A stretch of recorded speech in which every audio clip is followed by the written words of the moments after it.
क्यों शमशान में रहती हैं प्रेत आत्माएं?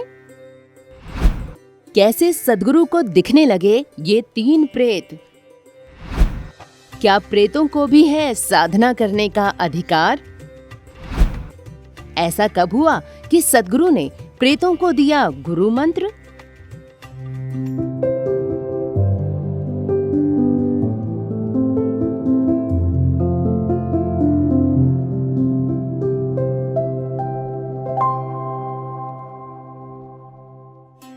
दोस्तों, सद्गुरु स्वामी कृष्णानंद जी महाराज ने साधना के लिए अनेक ऐसे स्थानों पर जाकर देखा जहां न केवल मनुष्यों का आना जाना है बल्कि भूत प्रेत भी वहां आकर अपने करतब दिखाते रहते हैं। तो सद्गुरु ने अपनी पुस्तक उमा कहूँ मैं अनुभव अपना में एक ऐसा अनुभव बताया है जिसमें उनकी भेंट 3 ऐसे प्रेतों से होती है जो सद्गुरु को पहचान तो जाते ही हैं, साथ ही सद्गुरु भी उन्हें गुरु मंत्र देकर आजाद भी कर देते हैं। कथा की शुरुआत वहीं से होती है जब सद्गुरु एक दिन साधना की इच्छा से शमशान में जाते हैं और बारिश के कारण आने में थोड़ी देर भी हो जाती है और अंधेरा भी हो जाता है। तभी एक बूढ़ा आदमी सद्गुरु के सिर पर छाता लगाकर उनकी बगल में खड़ा हो जाता है। अब सद्गुरु को लगने लगा कि ये इतनी रात और बारिश के समय यहाँ शमशान में कौन आ गया। फिर सद्गुरु उस बूढ़े आदमी से उसका परिचय पूछते हैं और वो अपना परिचय बताते हुए कहता है कि मैं एक प्रेत हूँ, ये मेरी पत्नी है और ये मेरा नौकर। फिर वो प्रेत सद्गुरु को प्रणाम करता है और अपनी सारी कहानी सुनाता है कि दरअसल स्वामी जी, मैं एक जमींदार था जो कि सुख और संपन्नता से अपने परिवार के साथ रहता था, लेकिन एक दुख था कि मेरा कोई पुत्र नहीं था। ऐसा बताया गया कि मेरी पत्नी से पुत्र रत्न की प्राप्ति नहीं हो सकती है। तब मैंने अपनी पत्नी और परिवार वालों के कहने पर 57 साल की उम्र में भी एक 17 साल की कन्या से विवाह कर लिया। हालांकि समय अच्छा जा रहा था, लेकिन कुछ लोगों ने कहा कि तुम्हारी दूसरी पत्नी का चाल चलन ठीक नहीं है। लेकिन मुझे इन बातों में इसलिए विश्वास नहीं होता क्योंकि मेरी पत्नी इस बात के लिए साफ इनकार कर देती थी।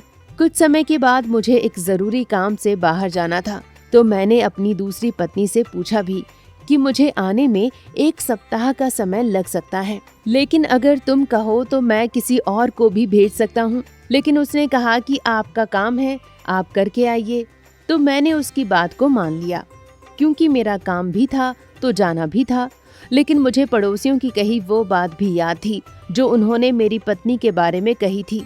तो भले ही मेरा काम 1 हफ्ते का था, लेकिन मैं अपना काम 1 दिन में ही पूरा करके रात तक आ गया और छुपते छुपाते अपने घर के बाहर वाले नीम के पेड़ पर चढ़कर अपने घर के आंगन की ओर देखने लगा। तब मैंने देखा कि मेरी दूसरी पत्नी एक नौकर के साथ निर्वस्त्र होकर आलिंगन कर रही थी और मेरे देखते ही देखते वो दोनों मेरे कमरे में ही चले गए और मेरे बिस्तर में ही लेट गए। अब मुझसे ये देखा नहीं गया, तो मैं चुपके से कमरे में गया और अपनी तलवार से उन दोनों का सिर उनके धड़ से अलग कर दिया। अब मैं गांव और परिवार वालों के सामने कैसे मुंह दिखाऊंगा, तो मैंने अपना भी सिर काट लिया और बड़े दिनों से इस प्रेत योनि में हम तीनों ही भटक रहे हैं और किसी महान आत्मा के आने का इंतजार कर रहे हैं। तो हे स्वामी जी, कृपा करके हमें इससे मुक्ति दिलाएं। इतना कहकर वो बूढ़ा आदमी बोला कि मेरी गलती है, क्योंकि जब मेरी उम्र 57 साल थी तो मुझे विवाह नहीं करना चाहिए था, लेकिन अब मुझे अपनी इस गलती का एहसास हो गया है, इसलिए मैं आपकी शरण में आ गया हूँ, मुझ पर कृपा करें। अब सद्गुरु ने आंखें बंद कर ध्यान किया और जाना कि इसे इसके किए की सजा मिल चुकी है और जितना समय इसकी सजा की विधि ने तय किया था वो पूरा हो चुका है। इतना सब कुछ जानने के बाद सद्गुरु ने उन तीनों को गुरु मंत्र दिया और कहा कि ओम नमो नारायणाय नमः का जाप करो, लेकिन उनके मुंह से ये मंत्र निकल ही नहीं रहा था। तभी सद्गुरु ने अपने मन में मंत्र का जाप करके उन तीनों पर जल का छींटा लगाया। ऐसा करने के तुरंत बाद उन तीनों का प्रेत शरीर खत्म हो गया और उनसे एक दिव्य प्रकाश निकला जो आकाश की ओर जाता दिखाई दिया। आखिरकार सद्गुरु उस शमशान घाट में पहुँचे और उन तीनों प्रेतों को मुक्ति मिली। तो दोस्तों, परमात्मा हर घटना के पीछे कोई ना कोई कारण जरूर रखता है।